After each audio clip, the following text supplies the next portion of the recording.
धन की लूट तो हो रही, लेकिन तुम्हें धन दिखे तब ना। नदी बही जा रही लेकिन तुम्हें प्यास लगे तब ना, तो तुम पियो।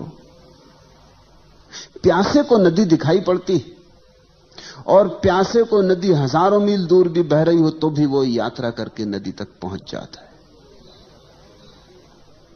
और गैर प्यासे के सामने, घर के सामने से बहती हो गंगा तो भी दिखाई नहीं पड़ती। ख्याल रखना, तुम्हें वही दिखाई पड़ता है जिसकी तुम खोज कर रहे हो। जिसे तुम देखने निकले हो वही दिखाई पड़ता है। कहते हैं चमार जब रास्ते पर चलते लोगों को देखता है तो उसे सिर्फ लोगों के जूते दिखाई पड़ते, सिर्फ जूते दिखाई पड़ते हैं। जूते ही खोजने चला है, जूतों से हिसाब लगाता रहता है। जूता देख के पहचान लेता है चमार, करीब करीब तुम्हारे जूते से तुम्हारी पूरी आत्मकथा पहचान लेता।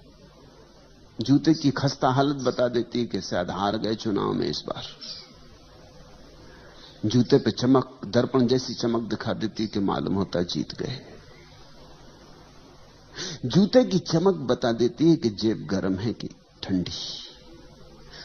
जूते की हालत बता देती है कि बुलाए, तुम्हारे साथ मेहनत करे कि गुजर जाने दे। जूते की हालत बता देती है कि भैया गुजर ही जाओ तो अच्छा, कहीं और ही चले जाओ तो अच्छा, यहां ना लौटाना, नहीं तो उधारी करोगे। चम्हार जूते को देखता है। चम्हार जूता देखने को ही बैठा है, उसकी नजर वहां लगी। दर्जी तुम्हारे कपड़े देखता है, दर्जी तुम्हें नहीं देखता, तुम्हारे कपड़े ही दिखाई पड़ते। तुम जो खोजने निकले हो वही तुम्हें दिखाई पड़ता है। इस सत्य को खूब गहराई में पकड़ो। वही रास्ता, वही सड़क, वही बाजार, तुम अलग अलग बार निकले हो और तुम्हें अलग अलग दुकानें वहां दिखाई पड़ी। तुमने कभी सोचा? जीवन के छोटे छोटे तथ्यों पर विचार करो और वहां से बड़े तथ्यों की पकड़ आएगी। जब तुम भूखे होते हो तो भोजनालय और रेस्तरां और होटल यही दिखाई पड़ते। उपवास करके एक दिन जाओ बाजार में और तुम पाओगे अरे इतने रेस्तरां हैं यहां, इतनी होटलें, इतनी दुकानों पर भोजन बिक रहा है। ये तुम्हें कभी ख्याल में ना आया था। तुम भरे पेट निकले थे, ख्याल में आने का कोई कारण न था। फिर एक दिन भरे पेट जाओ, फिर वो दिखाई ना पड़ेंगे। जिसकी काम वासना पीड़ित है उसे रास्ते पर पुरुष नहीं दिखाई पड़ेंगे, स्त्रियां दिखाई पड़ेंगी। उसे पुरुष छूट ही जाएंगे, पुरुषों को वो मद्देनजर कर जाएगा। वो गुजरेंगे जरूर लेकिन उनकी कोई छाप ना बनेगी। लेकिन जिसकी काम वासना तृप्त है उसे स्त्री पुरुषों से कोई भेद नहीं पड़ेगा। और जो काम वासना के पार जा चुका है उसे तो यह भी भेद करना मुश्किल हो जाएगा कि कौन स्त्री है कौन पुरुष है। स्त्री पुरुष का भेद तुम तभी तक करते हो जब तक तुम्हारे भीतर तलाश है, तुम्हारे भीतर वासना प्रदीप्त है। नहीं तो कौन चिंता करता है? तुमने ख्याल किया? तुम वही देखते हो जो तुम खोज रहे हो। तो पलटू तो कहते हैं कि भागवत धन की लूट हो रही, ये सामने ढेरी लगी है, लूट सको तो लूट लो। खड़े खड़े क्या देख रहे हो? पलटू कहते। लेकिन जो खड़े खड़े देख रहा है उसको वहां धन दिखाई नहीं पड़ रहा, उसे वहां कुछ भी दिखाई नहीं पड़ रहा है।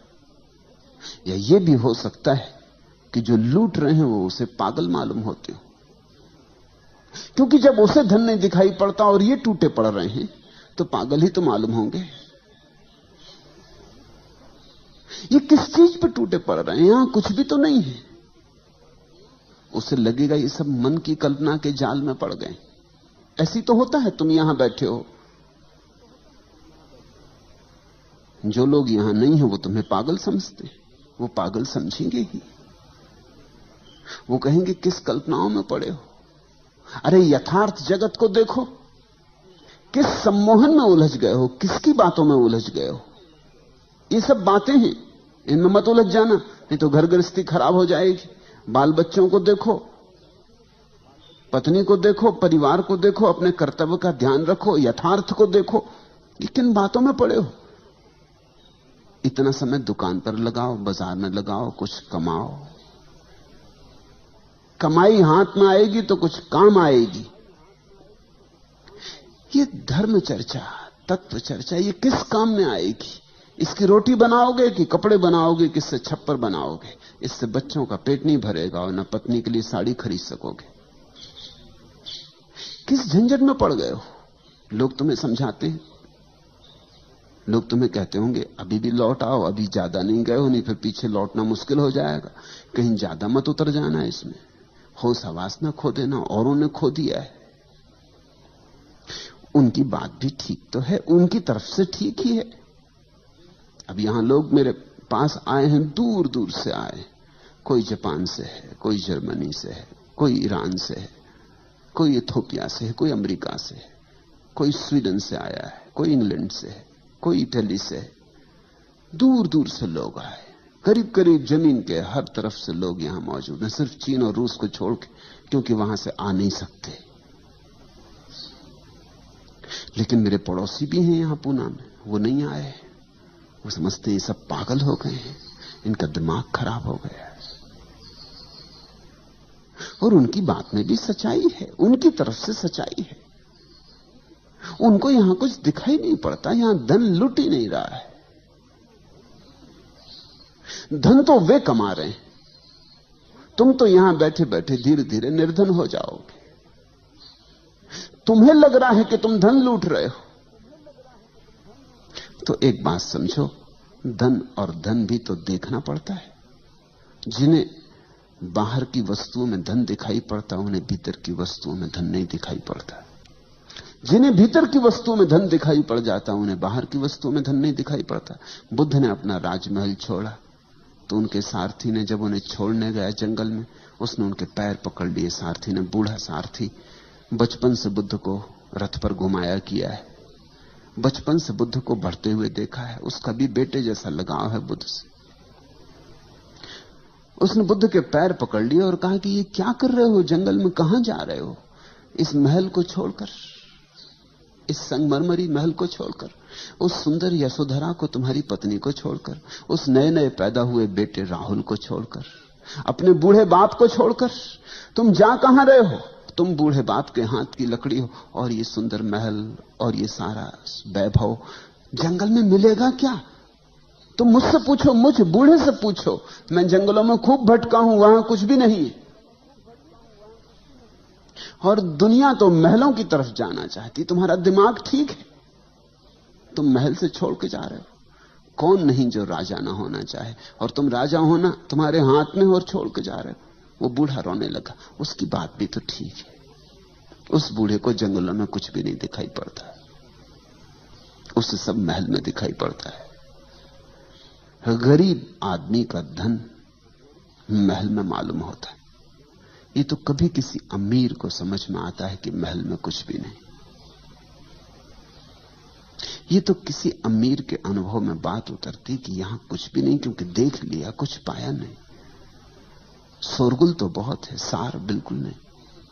बुद्ध हंसने लगे। उन्होंने कहा, तू तेरी तरफ से ठीक कहता है, लेकिन मेरी तरफ से वहां कुछ भी नहीं। वहां से मैं देख के आ रहा हूं। तू तो बाहर बाहर था बूढ़े, तू तो सारथी ही था। मैं भीतर रह के आ रहा हूं, वहां कुछ भी नहीं। और जिन्हें तू महल कहता है, सुंदर आलीशान वैभव से भरे संगमरमर के, उन्हें मैं केवल लपटों में जलता हुआ देख रहा हूं। मुझे जल्दी दूर निकल जाने दे, इसके पहले कि वो मुझे भी खाक कर दें, क्योंकि वो बहुतों को खाक कर चुके। मेरे पिता के पिता और उनके पिता और उनके पिता, वो सब वहीं खाक हो गए। मुझे भाग जाने दे, वहां लपटें उठ रही। वो बूढ़ा देखता है महल की तरफ, वहां कोई लपटें नहीं। ये बड़ी दृष्टियों का भेद है। और बुद्ध ने जो कहा था ठीक ही कहा था, क्योंकि जंगल में ही मिला। जो धन था, परम धन था, वो एक दिन बैठकर जंगल में ही मिला। वो 6 साल की अथक खोज के बाद एक दिन निरंजना नदी के तट पर बट वृक्ष की छाया में बैठे हुए वो धन बरसा। तो एक अदृश्य धन है, तभी तक अदृश्य है जब तक तुम्हारी आंखें बाहर से उलझी।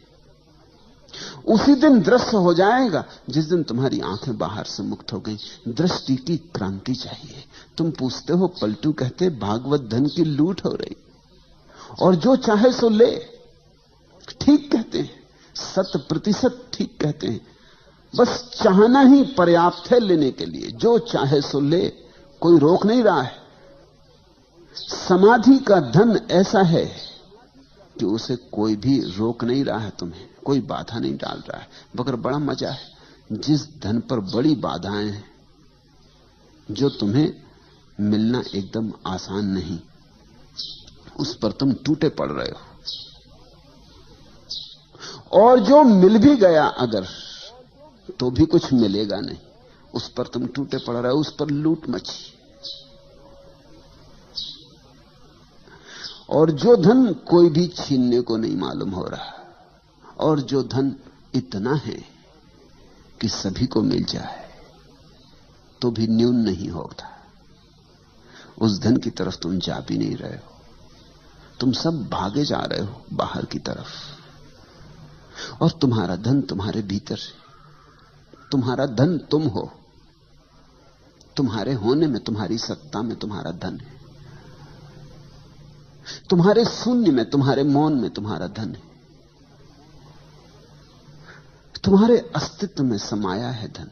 खजाना लेकर तुम आए हो, चाबी भी तुम्हारे पास है, लेकिन इस चाबी को तुम कभी भीतर की तरफ लगाते नहीं, बाहर की तरफ लगाते हो। यही आंखें जो बाहर की तरफ भाग रही, दूर दिशाओं में दौड़ी चली जा रही, यही आंखें लौटकर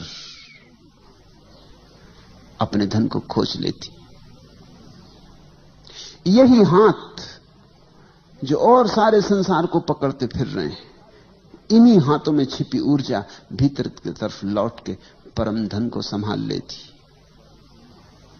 लेकिन कोई रोकता नहीं, फिर भी तुम उसके प्यासे नहीं हो। तुम अभी संसार से थके नहीं हो। तुम्हें लगता है यहां शायद हो, आज नहीं मिला कल मिले।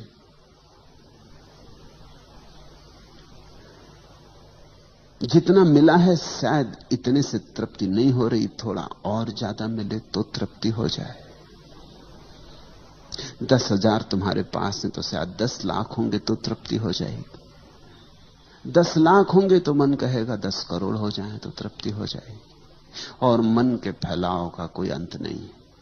मन आंकड़े बड़े करता चला जाता है। तुम जहां रहोगे वहीं से मन के आंकड़े बाहर और भविष्य की तरफ विस्तीर्ण हो जाएंगे। मन क्षितिज की तरह फैलता चला जाता है। मन कभी भी तुम्हें ऐसा मौका न देगा कि अब आगे नहीं।